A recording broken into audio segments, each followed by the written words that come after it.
everybody, and welcome back to my YouTube channel.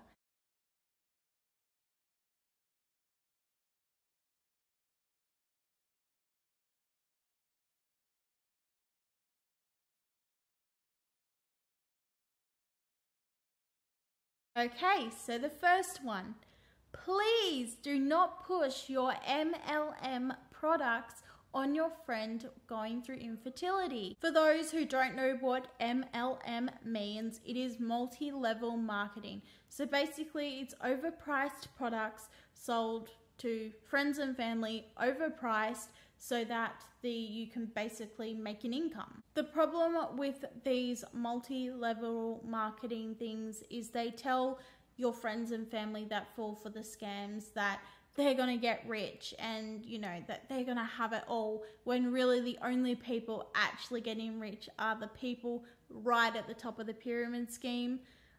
So yeah, it is good if you want to use the products, it is definitely worthwhile then. But what I don't like about it is that you're making someone right at the top rich who's not doing any work, just pressuring you to go and sell this product to your friends and family. You may have got a message from a friend that you haven't spoken to for like 5 years, and you're just their Facebook friend just because you want to see what's going on in each other's lives. And then you post on Facebook that maybe you're going through a health issue and you're just letting everyone know. I get it. Facebook is a really valuable platform to put out if you're going through some health issue and you want to let everybody know. Like, yeah, it's easier than writing a message to literally every single person. But then people that are in the MLM companies that you haven't spoken to for years suddenly contact you.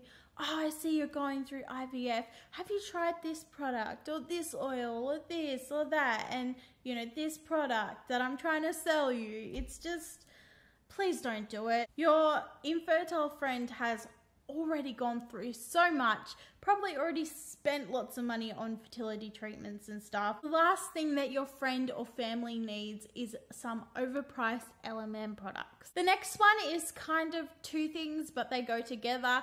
So one of the things is just be grateful that you already have a child, or just be grateful that you have stepchildren. Of course, everybody who's gone through infertility and has managed to conceive a child is grateful. But why don't they have the right to want a sibling for their child or to want another child? They do have that right to want that. So don't make them feel bad about wanting a second child. Yes, stepchildren are wonderful, and it doesn't mean that the stepparents don't love their stepchildren, but they want a child of their own as well, and there is nothing wrong with that. So stop saying to people that they should just be happy with the child that they have, or that they should just be happy with their stepchildren. You're not the boss of how many kids someone chooses to have. Now, this one isn't really on fertility here, but I've had people come to me who have huge families who say that people have made them feel guilty for having so many kids. It's like, it's not your choice how many kids someone has. Don't judge them on how many kids someone has. It's not like they're having their child and you have to go and raise them all. It's their child. They should choose how big they want their family to be. The next one is kind of two things that go hand in hand. So one of the things is you're too young to be doing IVF, or you're too old to be doing IVF. Here's the thing. Doing IVF, it can take years to get pregnant. So to say to someone, you're too old to be doing IVF, if they started when they were way younger, they would have been judged for doing it when they were young. If a young person is needing to turn to IVF, let them. It isn't normal for people to be infertile in their fertile years. So let them turn to fertility treatments to help them in their fertile years. Again, you're not the one that's going to be raising the child. It's the person having the baby that is going to be raising this child. So how are you the boss if they're too young or too old to have a baby? So this next one is super irritating. People say if you just lost weight or if you just gained weight, you would get pregnant. Well, sorry to break it to you, honey buns, but I have lost weight, quite a bit of weight, a few times, and the doctor promised me that I would get pregnant, and that didn't happen, and I was very upset. And yeah, losing weight and putting on weight isn't really the answer to getting pregnant. Sure, weight is a little bit contributing to like pregnancy and stuff, but not really to getting pregnant. Like, I've actually had a doctor say, you know, if weight was really the issue, America and Australia would literally have no babies. But guys, seriously, don't shame people for their weight, especially if like they've got a male factor fertility problem and like the fertility of the woman is fine. Well, it's male factor. How's losing weight gonna help your male factor infertility? So please don't comment on the weight of your friend going through infertility. A lot of infertility treatments actually make you gain weight. I gained like 10 kilos after my last round of IVF almost a year ago, and it is really hard to get rid of the weight that you gain from hormones. So just focus on your own weight, please and thank you. The next one. Oh, it's not so bad that you can't have kids. Pregnancy is so tough. And another one that kind of goes hand in hand with that, when people say, oh, it's a good thing that you can't have kids, parenting's tough. Yeah, do you know what else is tough? Infertility! Sorry if you can hear a weird licking noise. My dog is at my feet and she's licking her paws. I'm not gonna say that I understand, because I don't understand what pregnancy is like. All I know is that, yes, it is tough. But you don't go saying to someone who can't have kids, oh, it's okay because it's tough. Your infertile friend would do anything to feel what pregnancy was like, to be a parent. You know, yeah, all of that stuff is tough. But you also have the joy of being a parent. And there is a joy with being a parent. Like, with infertility, it's just endless suffering. You can complain about your pregnancy or about your children, but don't do it to your infertile friend. Go into a parenting group or something on Facebook and do that. The next one that really irritates me. How about you just get a dog? Hey guys, you see that girl down there? Yeah, she's a dog.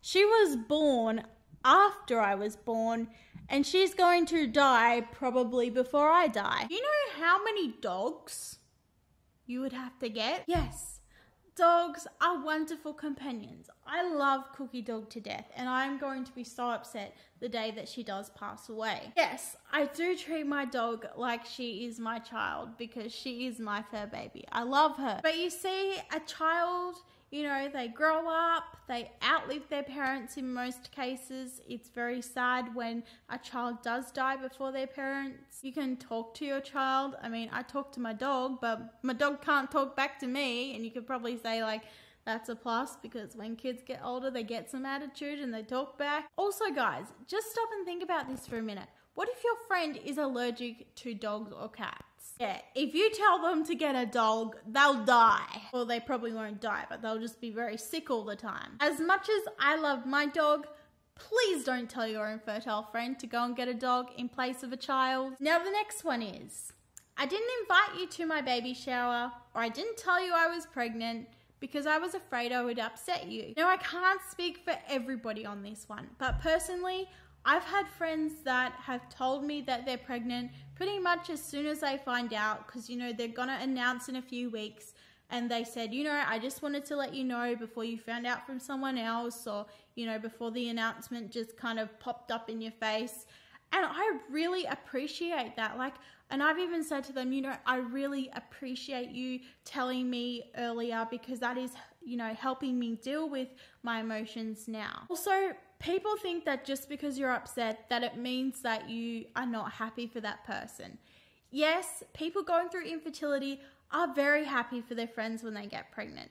But it is sad for us too, because it's just a reminder of it hasn't happened for me yet again. Especially since having a baby is one of the most natural things in the world. So my advice would be, tell your friends that you're pregnant, you know, and you know, if I ever get pregnant, what I'm going to do is I'm going to tell my friends who I know are going through infertility, look, I just wanted you to know before you found out from someone else, just like some of my friends have done for me.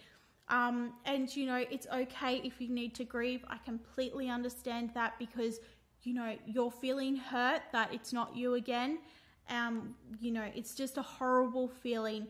And so just allow your friend time to grieve. It doesn't mean that they hate you or that they're unhappy for you. Just allow them to grieve, because it is a grieving process. Infertility is a grieving process. Also, with the baby shower, don't not invite your infertile friend. That's only going to make them feel worse about the fact that they can't have kids. I would just say invite your friend and then leave it up to them whether they want to come or not. I mean, we're all adults and nobody is going to come to a baby shower and sulk in the corner because it's not their baby shower. The next one is a male factor infertility one.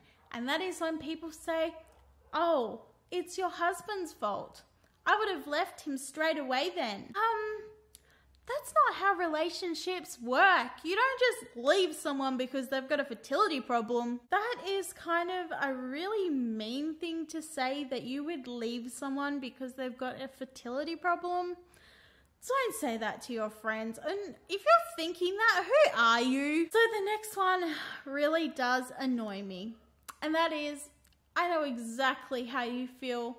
I tried for 3 months before I got pregnant. Well, congratulations. I'm so glad that it only took you 3 months. Like, that's actually pretty quick to get pregnant. A person with normal fertility should get pregnant anywhere between 3 to 6 months of trying. If you've been trying for over a year, you're classified as infertile. I think it's when you're 30 and you've been trying for 6 months or more to get pregnant and it hasn't happened, that you're then classified as infertile. But for someone like me who is a spring chicken, it is over a year of trying before you're classified as infertile. Now, I get it. Some people who have been trying for 6 or 7 months, who are like my age, you know, young, and aren't classified as infertile yet, they can understand what you're going through to some degree. I have PCOS. I knew quite early on when I was trying that I was probably going to need fertility help because of my condition that I have. So I get it. There are some conditions where people can really understand. But seriously, 3 months, don't even go there. Don't say you understand when you've been trying for 3 months. That's like somebody who's never lost a child going up to someone who's lost their child to childhood cancer or something and going, oh, I completely understand. It's so heartbreaking to lose a child. You haven't lost a child. You don't know what it's like. You can only imagine what it's like. So don't say that you understand what it's like when you've only been trying for 3 months. So this next one is for people who have already conceived through IVF and they're going through IVF again to try and conceive their second child. And people say to them, you don't need IVF again. People fall pregnant like pretty much straight away after doing their first cycle of IVF. It's like the body just knows what to do. Yes, that does happen for some people. But again, like there are things like male factor infertility. There is no way that they are going to get pregnant if there's something wrong with the sperm. Yes, we know it does happen for some people, but it doesn't happen for everyone. So please don't say that to your friend going through IVF. The fur child is hungry. Should we go feed that cute little face? Should we? Alrighty, let's go. There's nothing in there yet.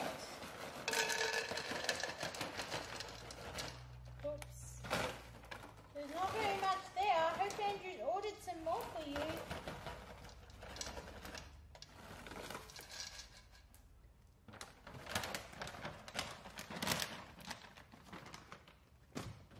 Hey, settle down. Cook! Goodness, settle, matey. Okay, everyone, I apologize in advance if you can hear little Miss Piggy in the background chowing down on her biscuits. She kept on nudging me. It's actually 10 minutes before her actual dinner time, but like if she's getting all worked up because she knows when it's dinner time, you know, we will feed her early. So let's get back into the video. Try this or that or this or that and you will get pregnant. There would literally be no need for IVF, but there's IVF because let's face it, people, just turmeric and relaxation is not going to knock you up. So yes, while some natural herbs like yarrow tea might help with ovulation or something, it's not going to work for everybody. So don't push products onto people, or have you tried this, or have you tried that, you know. Unless they ask you, then say, well, actually, I have this product. But if they don't ask you, don't push it onto them. So I'm just going to do one more and then I'll make a part 3. So the last one is just get drunk or take some drugs and have some love and you will get pregnant. That stuff is not safe in pregnancy. So how on earth would it help create a pregnancy? Sure, I get it. Some people have got pregnant on a drunken night out. Fine, but that's not going to work for everybody, and that is horrible advice. Please don't give that advice to your friends. So I hope you guys enjoyed watching part 2. Thank you for watching, and I'll see you all in the next video. Bye. Over to you, Eva. Give me thumbs up. Bye, guys.